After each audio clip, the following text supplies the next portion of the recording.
कहानी की शुरुआत होती है एक भारी भरकम चट्टान के टूटने के जोरदार धमाके से, जहां चिलचिलाती धूप में कई कैदी पत्थर तोड़ने का काम कर रहे थे। उनमें से एक का नाम था जॉन रैम्बो। अचानक गार्ड्स ने उसे काम रोकने को कहा क्योंकि कोई उससे मिलने आया था। असल में रैम्बो कई साल पहले स्पेशल फोर्सेस में हुआ करता था। खैर, अब उसने अपनी कुल्हाड़ी नीचे रखी और एक गार्ड के साथ दरवाजे तक पहुंचा। वहां पर एक जाना माना चेहरा दिखाई दिया। इस आदमी का नाम था कर्नल ट्रॉटमैन। दरअसल रैम्बो वियतनाम के युद्ध में कर्नल ट्रॉटमैन के साथ था, पर बाद में उसने खुद को पुलिस के हवाले कर दिया ताकि उसे फांसी की सजा ना हो। और उसी समय से ट्रॉटमैन अपने इस काबिल फौजी रैम्बो को जेल से निकालने में जुटा हुआ था। अब उसने गार्ड से कहा कि उन्हें अकेले में बात करनी है और फिर रैम्बो को बताया कि सरकार को एक बार फिर उसकी मदद की जरूरत है। दरअसल वियतनाम के अंदर अभी भी कई अमेरिकी फौजियों को बंदी बना रखा था। वो सब उसी कैंप में कैद थे जहां से एक बार रैम्बो भाग निकला था। उस कैंप के आसपास के जंगली इलाके को रैम्बो से बेहतर कोई नहीं जानता था। कर्नल ट्रॉटमैन को विश्वास था कि सिर्फ वही इस मिशन को पूरा कर सकता है। कर्नल चाहता था कि रैम्बो दुश्मनों के इलाके में घुसकर ये पता लगाए कि उनके कितने आदमी जिंदा बचे हैं। खैर, रैम्बो ने इस पर कोई जवाब नहीं दिया क्योंकि अब उसे अमेरिकी सरकार पर बिल्कुल भरोसा नहीं था और ना ही वो उस जगह पर वापस जाना चाहता था जहां उस पर इतने अत्याचार किए गए थे। लेकिन अगर वो इस जेल में रहा तो भी उसे 5 साल और मजदूरी करनी होगी। ट्रॉटमैन जानता था कि रैम्बो को क्या चाहिए, इसीलिए उसने रैम्बो से वादा किया कि अगर वो इस मिशन से जिंदा वापस लौट आया तो उसे प्रेसिडेंट के कहने पर फिर से फौज में भर्ती कर लिया जाएगा। ये बात सुनकर रैम्बो ने थोड़ा सोच विचार किया। अब उसकी जिंदगी का कोई खास मकसद बचा नहीं था, ना उसका कोई दोस्त था ना कोई परिवार। तो ऐसा इंसान आजाद होकर भी क्या करेगा। मगर उस घने जंगल में अत्याचारी दुश्मनों के बीच फंसे उन बेगुनाह फौजियों की जान बचाने से शायद उसकी जिंदगी को कोई राह मिल जाए। आखिरकार रैम्बो इस मिशन के लिए राजी हो गया। फिर जल्द ही रैम्बो को एक हेलीकॉप्टर के जरिए थाईलैंड में मौजूद यूएस बेस पर पहुंचाया गया। तब हेलीपैड पर उसकी मुलाकात एरिक्सन नाम के एक लड़के से हुई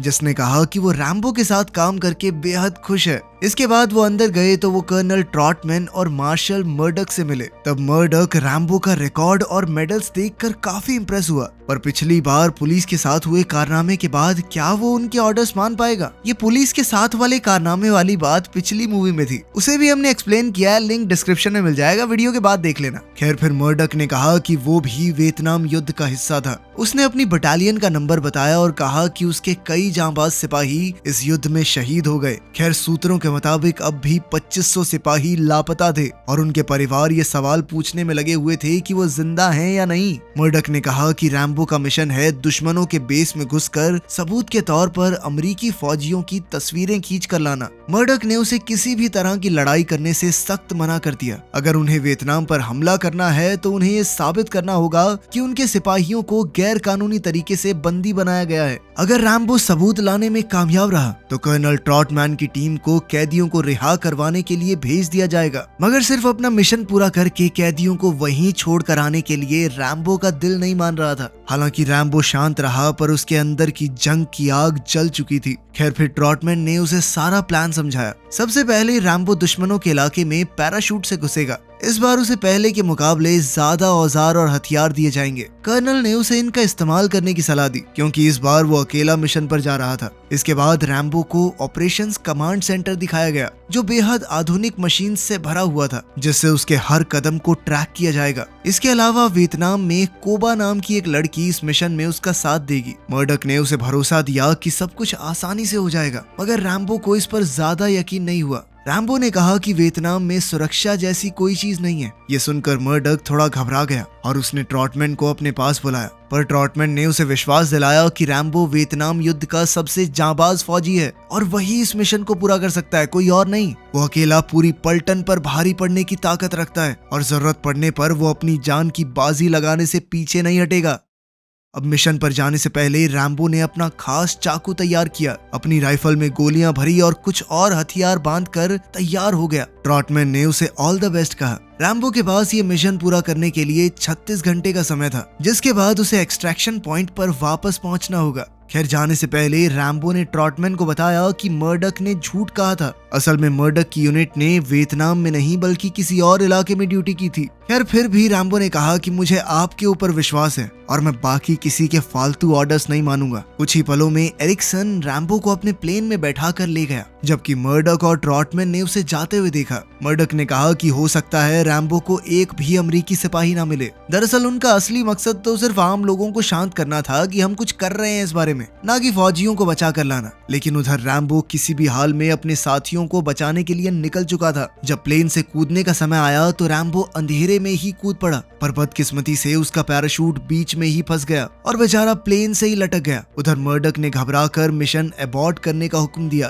पर रैम्बो ने चाकू से अपनी रस्सी काट डाली, जिससे उसका भारी भरकम बैग सीधा जंगल में जा गिरा। इसके बाद वो खुद पैराशूट खोलकर अंधेरे में कूद गया। इधर मर्डक ने रैम्बो को ढूंढकर वापस लाने को कहा, लेकिन ट्रॉटमैन ने कहा कि उन्हें एक्सट्रैक्शन पॉइंट पर रैम्बो का इंतजार करना चाहिए, वही बेहतर होगा। वहीं दूसरी ओर रैम्बो जैसे तैसे जमीन पर उतर चुका था और अब वो अपने रास्ते पर आगे बढ़ा। उसके पास हथियार कम थे, पर उसके अंदर का जज्बा कम नहीं हुआ। उसके पास कुछ चाकू और तीर कमान थे, जिनके सहारे वो धीरे धीरे दुश्मनों के इलाके में घुस रहा था। रैम्बो इस घने जंगल में जहरीले सांपों और बाकी मुश्किलों का सामना करते हुए एक मंदिर में पहुंचा। उसी समय उसकी नजर एक वियतनामी टोपी पर पड़ी। अब वो धीरे धीरे उसकी ओर बढ़ा और पीछे से उस इंसान को पकड़ लिया, मगर ये कोई और नहीं बल्कि कोबा थी, जो इस मिशन में उसका साथ देने वाली थी। कोबा उसे अपने साथ नदी किनारे ले गई और बताया कि अमेरिकी कैदियों का कैंप काफी समय से खाली है, लेकिन अब भी उनके पास एक प्लान था। वो दोनों कुछ समुद्री डाकुओं के अड्डे पर पहुंचे। वो यहाँ छुपकर वियतनामी फौजियों से बच सकते थे।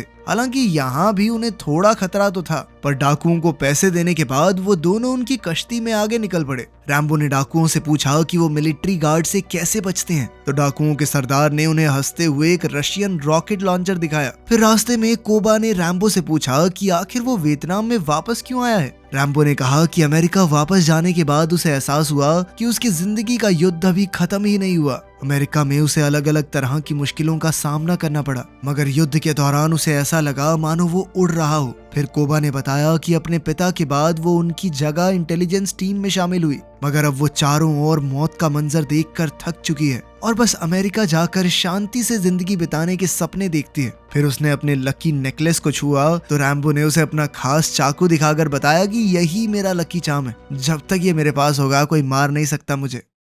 वहीं दूसरी ओर हम देखते हैं कि ट्रॉटमैन अपने आदमियों को एक्सट्रैक्शन पॉइंट पर भेजना चाहता था, क्योंकि उसे यकीन था रैम्बो वहां जरूर आएगा। लेकिन मर्डक ने इसके लिए इनकार कर दिया, क्योंकि उसे रैम्बो की जान की कोई परवाह नहीं थी। मगर ट्रॉटमैन के बार बार जोर देने पर आखिरकार उसने इजाजत दे दी। उधर रात के अंधेरे में रैम्बो और कोबू दुश्मनों के कैंप तक आ पहुंचे थे। चारों ओर सन्नाटा था और जैसे ही वो थोड़ा आगे बढ़े तो उन्हें एक औरत दिखाई दी, जो गार्ड्स का मन बहलाने आई थी। अब रैम्बो भी अपना तीर कमान कसकर कैंप में घुसने को तैयार हो गया। कोबो ने उसे रोकने की कोशिश की, क्योंकि उसे यही बताया गया था कि रैम्बो यहाँ सिर्फ तस्वीरें लेने आया है। मगर रैम्बो को किसी के ऑर्डर्स की कोई परवाह नहीं थी। उसने बड़ी ही चालाकी से तारें काट डाली और झोपड़ियों की परछाई में छिप गया। उसे कैंप एकदम खाली लग रहा था, इसीलिए वो तेजी से आगे बढ़ता रहा। फिर वो एक छोटी सी नदी पार करने के बाद एक बिल्डिंग के पास पहुंचा तो उसे किसी के दर्द से करहाने की आवाज सुनाई दी। उसने अंदर झांक कर देखा तो उसे अमेरिकन फौजी दिखाई दिए, जो भूख और प्यास से मरने की हालत में थे।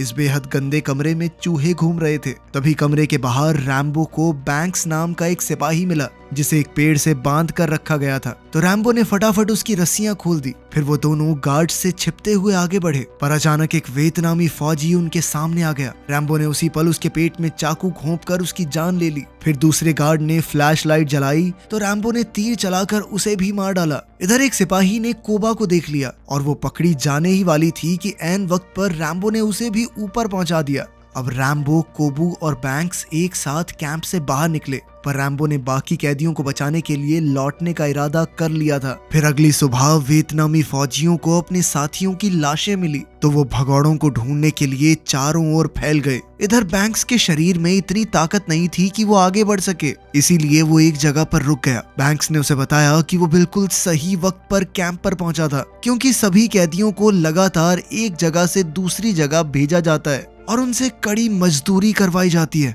जब रैम्बो ने उसे बताया कि युद्ध को खत्म हुए 10 साल बीत चुके हैं तो बैंक्स बेचारा सुन्न पड़ गया। उसे एहसास ही नहीं हुआ था कि उसे यहाँ पर कैद हुए इतना समय बीत चुका था। खैर अब वो तीनों जल्द से जल्द नदी किनारे पहुंचे और डाकुओं की कश्ती में बैठ गए। अब उन्हें एक्सट्रैक्शन पॉइंट तक पहुंचना था जो यहाँ से लगभग 2 किलोमीटर की दूरी पर था। उधर ट्रॉटमैन और एरिक्सन भी उनके लिए निकल चुके थे, मगर जल्द ही वियतनामी फौजियों को इसकी भनक लग गई और उन्हें रोकने के लिए उन्होंने अपनी बोट भेजी। जैसे ही समुद्री डाकुओं को फौजियों की बोट दिखाई दी तो उन्होंने रैम्बो और उसके साथियों को धोखा दे दिया। उन्होंने रैम्बो के हथियार छीन लिए ताकि वो उन तीनों को पुलिस के हवाले करके इनाम पा सके। मगर रैम्बो भी कोई कच्चा खिलाड़ी नहीं था। उसने अपनी पैंट में छुपे चाकू से एक डाकू को मार डाला और उसकी बंदूक चुरा कर सभी डाकुओं का काम तमाम कर दिया। फिर जैसे ही वियतनामी फौजियों ने उन पर गोलियां बरसानी शुरू की तो उसने अपने साथियों को पानी में कूदने को कहा। ये गोलियां रैम्बो का काम तमाम करने ही वाली थी कि उसने ऐन वक्त पर डेक के पीछे छुपकर अपनी जान बचाई। फिर उसने डाकुओं का रशियन रॉकेट लॉन्चर निकाला और एक ही वार में दुश्मनों की बोट को धमाके से उड़ा दिया। मगर आग लगने के बाद भी वो बोट तेजी से रैम्बो की बोट की तरफ बढ़ रही थी। उसी समय बचे हुए डाकू ने एक रस्सी से रैम्बो का गला घोंट दिया, लेकिन रैम्बो ने चाकू से रस्सी काट कर अपनी जान बचाई और बोट के टकराने से 2 सेकंड पहले पानी में कूद गया। आखिरकार वो किनारे पर जा पहुंचा जहां उसके बाकी साथी उसका इंतजार कर रहे थे। फिर वो जंगल के रास्ते से एक्सट्रैक्शन पॉइंट की ओर बढ़ गए तो रास्ते में रैम्बो ने कोबा को अलविदा कह दिया। कोबा ने उसे वापस जाने से मना किया, मगर तभी वियतनामी फौजियों ने उन्हें खेतों में देख लिया। उसी पल उन पर धुआंधार गोलीबारी शुरू हो गई, मगर रैम्बो जैसे तैसे बैंक्स को बचाकर सुरक्षित जगह पर ले आया। तभी एरिक्सन और ट्रॉटमैन ने अपने हेलीकॉप्टर से उन्हें देख लिया। इधर रैम्बो ने भी बैंक्स के साथ आगे बढ़ते हुए उनकी ओर इशारा किया। वहीं कमांड सेंटर में मर्डॉक को खबर मिली कि रैम्बो एक अमेरिकी कैदी को जिंदा बाहर ले आया है। ये सुनते ही मर्डॉक को मानो सांप सूंघ गया और उसने सबको बाहर भेजकर कमरा बंद कर दिया। फिर उसने एरिक्सन को फोन किया और तुरंत मिशन को बंद करके बेस पर वापस लौटने को कहा। ट्रॉटमैन ने कहा भी कि वो ऐसा हरगिज नहीं कर सकते, पर तभी मर्डॉक के सिपाहियों ने उस पर बंदूकें तान दी। अब उन्हें ना चाहते हुए भी रैम्बो को वहीं छोड़कर हेलीकॉप्टर वापस ले जाना पड़ा। इधर जमीन पर रैम्बो को दुश्मनों ने चारों ओर से घेर लिया। जब उसने हेलीकॉप्टर को इतने करीब आकर भी मुड़ते हुए देखा तो उसके पैरों तले जमीन खिसक गई। उसके पास कोई हथियार भी नहीं बचे थे, इसलिए दुश्मनों ने कुछ ही पलों में रैम्बो और बैंक्स को बंदी बना लिया। उधर कोबा भी जंगल में छुपकर ये सब देख रही थी। उधर जब ट्रॉटमैन वापस बेस पर पहुंचा तो उसने मर्डॉक को गद्दार कहकर उस पर खूब गुस्सा किया, मगर मर्डॉक को इससे कोई फर्क नहीं पड़ा। उसने कबूल किया कि ये मिशन शुरुआत से ही एक नाटक था। असल में सरकार को अपने फौजियों को जिंदा वापस लाने में कोई दिलचस्पी नहीं थी, बल्कि वो तो सिर्फ आम जनता का मुंह बंद करवाना चाहते थे। असल में वो चाहते थे कि रैम्बो खाली हाथ ही लौट आए, मगर उसने ऑर्डर्स नहीं माने और अब वो अपनी गलतियों की सजा भुगत रहा है। खैर ट्रॉटमैन तो असली सच जानता था कि ये सब कुछ पैसे का खेल है। असल में अमेरिका ने युद्ध में हुए नुकसान की भरपाई करने से इनकार कर दिया था, इसलिए वियतनामी फौज ने अमेरिकी सिपाहियों को बंदी बनाकर रखा हुआ था। मर्डॉक ने ट्रॉटमैन को अपने सिद्धांत परे रखकर सोचने को कहा। अगर वियतनाम को पैसा मिल गया तो वो अमेरिका के दुश्मनों के साथ मिलकर उनके खिलाफ ही कोई साजिश कर सकता है। और अगर ये बात कि अमेरिकी कैदियों को इतने बुरे हाल में रखा जा रहा है ये टीवी पर आ गई तो दोबारा से लड़ाई का माहौल बन जाएगा। लेकिन ट्रॉटमैन ने उसकी एक न सुनी और उसे गाली देकर वहां से चला आया। मगर मर्डॉक ने उसे रोककर कहा कि उसे इस मिशन के बारे में भूल जाना चाहिए। अगर उसने बीच में आकर कोई गड़बड़ करने की कोशिश की तो वो बहुत बड़ी गलती कर बैठेगा। लेकिन ट्रॉटमैन ने जवाब दिया कि सबसे बड़ी गलती तो तू पहले ही कर चुका है। क्या मतलब? क्या गलती कर चुका हूँ? रैम्बो है तेरी गलती, सबसे बड़ी गलती।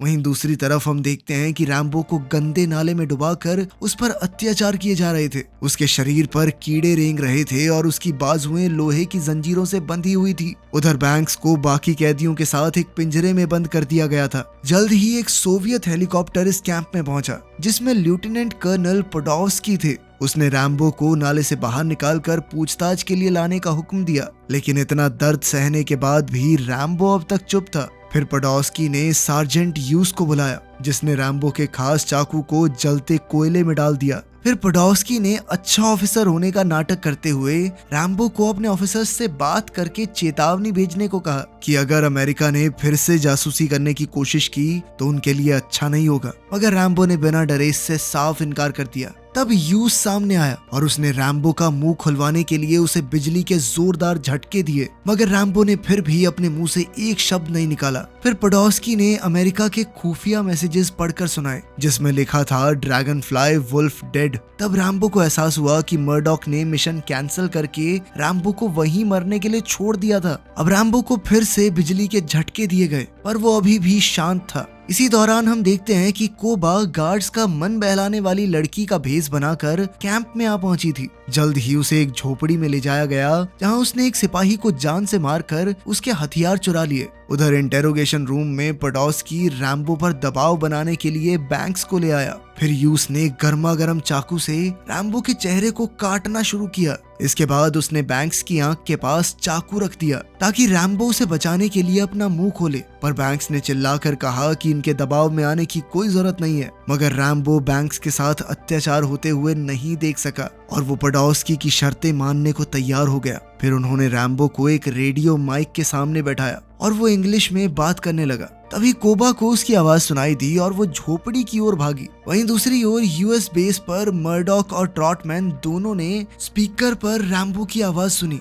जब अमेरिकन फौजी ने उससे वहां के हालातों के बारे में पूछा तो रैम्बो ने कहा कि उसे सिर्फ मर्डॉक से बात करनी है। ऐसा कहते ही उसने माइक स्टैंड उठाकर दुश्मनों पर हमला बोल दिया। उसी समय कोबा ने भी बाहर से गोलीबारी शुरू कर दी। अंदर रैम्बो ने टॉर्चर मशीन की मदद से यूस को बुरी तरह जख्मी कर दिया और अपना चाकू उठाकर खिड़की तोड़कर बाहर आ गया। इसके बाद वो कोबा के साथ वहां से भाग निकला और रास्ते में जो भी दुश्मन आए कोबा ने उसे गोली से उड़ा दिया। फिर जब वो कांटे वाली तारों में पहुंचे तो रैम्बो ने कोबा को आगे जाने दिया और फिर वो दोनों भागकर जंगल में छुप गए। उन्हें ढूंढने के लिए जल्द ही ट्रक्स और हेलीकॉप्टर्स को भेजा गया, पर रैम्बो भी कोई कच्चा खिलाड़ी नहीं था। वो कोबा के साथ घने जंगलों को चीरते हुए आगे बढ़ रहा था। फिर अगली सुबह कोबा ने रैम्बो के जख्मों पर मरहम लगाई तो रैम्बो ने उसका शुक्रिया अदा किया। कोबा ने मुश्किल वक्त में उसका साथ नहीं छोड़ा जिसके लिए वो उसे हमेशा याद रखेगा। खैर अब उसने सरहद पार करके थाईलैंड से होते हुए अमेरिका जाने का फैसला कर लिया था। कोबा ने कहा कि वो भी उसके साथ जाना चाहती है और फिर दोनों ने एक दूसरे को चूम लिया। लेकिन इससे पहले कि वो अपने सफर पर आगे बढ़ते अचानक कुछ दुश्मनों ने उन पर गोलीबारी कर दी और कोबा बुरी तरह जख्मी हो गई। रैम्बो ने गुस्से में उन पर पलटवार किया पर फिर भी एक दुश्मन बचकर भाग निकला। अब रैम्बो ने कोबा की जान बचाने की बहुत कोशिश की मगर उसने रैम्बो की बाहों में ही दम तोड़ दिया। उधर अमेरिकन बेस पर ट्रॉटमैन ने एक बार फिर से रेस्क्यू मिशन की मांग उठाई। जब मर्डॉक ने इससे इनकार कर दिया तो ट्रॉटमैन ने उसका पर्दाफाश करने की धमकी दी, मगर यह सुनकर मर्डॉक ने ट्रॉटमैन को गिरफ्तार कर लिया। वहीं दूसरी ओर जंगल में रैम्बो ने कोबा का पेंडेंट अपने गले में पहना और उसकी लाश को पेड़ों के नीचे दफना दिया। अब उसका मिशन सिर्फ कैदियों को बचाना नहीं था बल्कि अब ये उसकी अपनी लड़ाई बन चुकी थी। वियतनामी और सोवियत फौजी अब भी उसकी खोज में जुटे हुए थे, पर रैम्बो घने पेड़ों में भूत की तरह गायब हो चुका था। उसने अपने पूरे शरीर पर मिट्टी लगाकर खुद एक एक करके फौजियों को मारना शुरू किया। सिर्फ अपने चाकू और तीर कमान के सहारे वो चुपचाप दुश्मनों का खात्मा कर रहा था। वो दुश्मनों को अपने जाल में फंसाता और फिर वहां आग लगाकर फौजियों की पूरी टुकड़ी ही खत्म कर देता। आखिरकार उसने वो आदमी भी ढूंढ निकाला जिसने कोबा की जान ली थी। रैम्बो ने अपने एक ही तीर से उस आदमी के चीथड़े उड़ा दिए। उसी पल आसमान में एक हेलीकॉप्टर आया जिसमें यूस मौजूद था। उसने रैम्बो पर एक बॉम्ब से हमला किया मगर वो नदी में कूदकर बच निकला। फिर सोवियत फौजियों ने हेलीकॉप्टर नीचे लिया ताकि वो पानी में गोलियां चलाकर रैम्बो का खात्मा कर सके, मगर रैम्बो अचानक पानी से बाहर निकला और हेलीकॉप्टर में घुस गया। फिर कॉकपिट में रैम्बो और यूस के बीच जबरदस्त हाथापाई शुरू हो गई। हेलीकॉप्टर अपना संतुलन खो चुका था और इधर यूस रैम्बो का गला दबा रहा था, मगर अचानक रैम्बो ने उसे पटक कर हेलीकॉप्टर से नीचे फेंक दिया। अब उसने खुद हेलीकॉप्टर की कमान संभाली और सीधा अमेरिकन कैदियों के कैंप तक पहुंचा। वहां उसने वियतनामी फौज की झोपड़ियों और हथियारों पर बम फेंक कर सब कुछ तहस नहस कर दिया। आखिरकार जब वो जमीन पर उतरा तो उसने वहां मौजूद फौजियों को बेरहमी से मौत के घाट उतार दिया और अपने साथियों को रिहा किया। आखिरकार वो सभी साथियों को लेकर वहां से निकल पड़ा, मगर युद्ध अब भी खत्म नहीं हुआ था। जल्द ही कर्नल पोडोस्की हथियारों से लैस हेलीकॉप्टर के साथ उसके पीछे आ गया। उसने एक ही बार में जबरदस्त हमला कर दिया और रैम्बो ने बड़ी मुश्किल से हेलीकॉप्टर संभाला ताकि वो पास के गांव में क्रैश न हो। खैर, हमले की वजह से अब उसका हेलीकॉप्टर ज्यादा दूर तक नहीं जा सकता था और उसने पास ही के एक तालाब में लैंडिंग की। पोडोस्की ने धीरे धीरे करीब आकर देखा कि रैम्बो हेलीकॉप्टर में बेहोश पड़ा था। आखिरकार पोडोस्की उसका काम तमाम करने को तैयार हो गया, मगर ऐन वक्त पर रैम्बो ने उठकर उस पर रॉकेट लॉन्चर से हमला कर दिया। ऐसा करते ही पोडोस्की का हेलीकॉप्टर आग का गोला बनकर टुकड़े टुकड़े हो गया। अब रैम्बो ने अपने हेलीकॉप्टर को वापस बेस की ओर घुमाया और रेडियो पर अमेरिकी फौज से मदद मांगी। जैसे ही मर्डॉक ने कमांड सेंटर में उसकी आवाज सुनी तो वो घबरा कर वहां से भाग निकला। उसी पल ट्रॉटमैन ने अपने आदमियों को जख्मियों की देखभाल के लिए तैयार किया। कुछ ही पलों में रैम्बो ने हेलीकॉप्टर लैंड किया और फिर बिना एक भी पल गवाए उसने अपनी M60 मशीन गन उठाई और सीधा चल पड़ा। रास्ते में एरिक्सन और ट्रॉटमैन मिले, मगर किसी ने उसे रोका नहीं। अब रैम्बो ने ऑपरेशन रूम्स में जाकर धुआंधार गोलियां बरसा दी, जिससे कंप्यूटर्स और कंट्रोल पैनल बर्बाद हो गए। इसके बाद रैम्बो सीधा मर्डॉक के ऑफिस में पहुंचा। उसे देखते ही मर्डॉक की सांसें सूख गई और उसने कहा कि वो बस सरकार के ऑर्डर्स के हिसाब से काम कर रहा था। पर रैम्बो ने उसे टेबल पर पटक कर अपना चाकू निकाल लिया, लेकिन उसे मारने से पहले रैम्बो के हाथ कांप गए। वजह ये नहीं थी कि रैम्बो डरता था, पर वो ये समझ चुका था कि इस आदमी की जान लेने से जो हुआ है वो बदल तो नहीं जाएगा। उसने मर्डॉक की आंखों में आंखें डालकर कहा कि अब भी विदेशों की जेलों में अमेरिकी फौज सड़ रही है और उसका कर्तव्य बनता है उन्हें बाहर निकालना। उसे मर्डॉक की माफी नहीं चाहिए थी। वो तो चाहता था कि मर्डॉक उन सबको घर वापस लाने के लिए जो कुछ बन सके करे। वहीं बाहर डॉक्टर्स वियतनाम से आए फौजियों के इलाज में जुट गए। फिर ट्रॉटमैन ने रैम्बो से पूछा कि अब आगे क्या होगा। शायद वापस जाने पर सरकार उसे मेडल देगी, मगर रैम्बो ने कहा कि इन मेडल्स का असली हकदार वो नहीं बल्कि ये सभी फौजी हैं जिन्होंने इतने सालों तक दुश्मनों के अत्याचार सहे। फिर रैम्बो ने ऐलान किया कि वो वापस अमेरिका नहीं जाएगा बल्कि एशिया में ही रहेगा। ट्रॉटमैन ने उसे वापस चलने को कहा, पर रैम्बो अपने रास्ते पर निकल गया क्योंकि अमेरिका में अब भी उसके लिए कुछ नहीं था। जब वियतनाम में उसके साथी मारे गए तो उसके अंदर का भी एक हिस्सा मर गया था। ट्रॉटमैन ने पूछा कि क्या उसे अपने देश से नफरत हो गई है, पर रैम्बो ने जवाब दिया कि उसके दिल में अब भी देश के लिए सिर्फ प्यार है और वो देश के लिए जान भी दे सकता है, पर ये रास्ता सिर्फ एक तरफा है जहां दर्द के सिवा और कुछ नहीं मिलता। इतना कहकर रैम्बो अपने रास्ते पर निकल गया। इस मूवी का पिछला पार्ट भी मैंने एक्सप्लेन किया हुआ है, लिंक डिस्क्रिप्शन में मिल जाएगा, देखना है तो देख लो। मिलते हैं अगली वीडियो में।